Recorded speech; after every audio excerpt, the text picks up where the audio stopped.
Imagine this.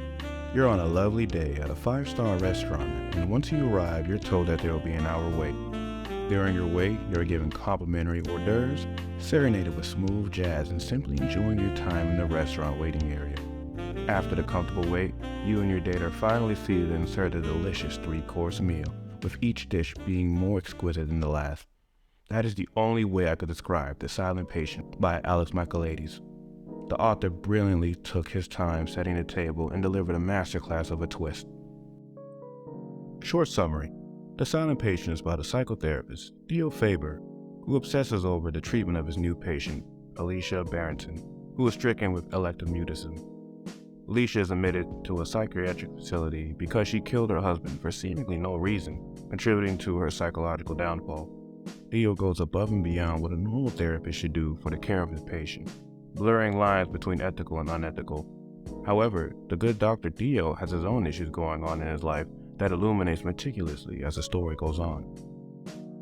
As I stated before, the author takes his time putting the pieces together, and I was enjoying every bit of it. I stated in the previous review that I prefer my meat and potatoes a little earlier in the narrative. However, this book kept my interest because I connected with the main character's motivations for the most part of the story. It almost plays like a detective thriller as Theo puts together the jagged puzzle pieces of Alicia's life by interrogating friends and family members, digging into past relationships. Their narrative is even self-aware when one of the characters has to remind Theo that he is not a detective, so he should only do what he's trained to do. He obviously scoffs at that notion and continues his crusade. But why? Why is he going to such lengths for this particular patient?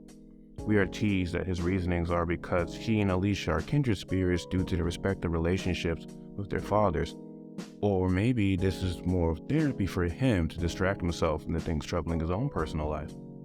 Whatever his reasonings are, it made me curious and even anxious to know where the story was going, and boy did it go somewhere.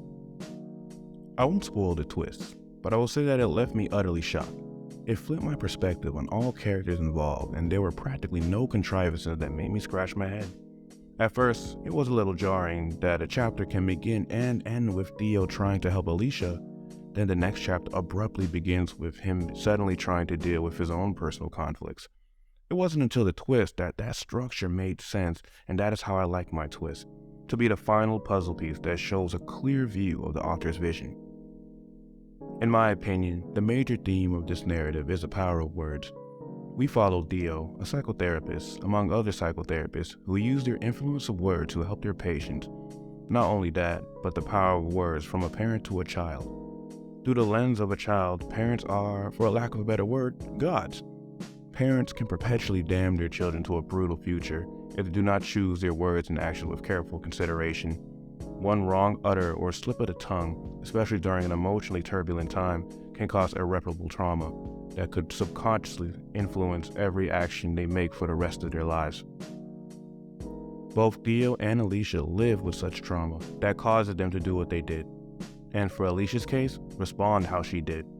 The pen is mightier than the sword. Frankly put, I loved this book. It was a slow, melodic ballad that delivered a crescendo that encapsulated everything I wanted from a thriller. Slow burns only bother me if I don't find the lead up to the twist remotely interesting, or if the descriptions are too drawn out and wordy. So I'm glad to say that this story has none of that in my opinion. I can't recall a time I've read a book and it did not have anything, even a little something I took issue with. I'm sure if I tried hard enough, I could fault it for some minor contrivance, but I don't feel like pulling my hair out for nitpicks. Overall, The Silent Patient's one of the best reads I read last year, and a great way to close out 2022. If you made it this far into the review, I hope you like, share, and follow my page and give me a subscribe. Thank you again for taking time out of your day to peep this review. MannyReads, aka The Book Husband, out.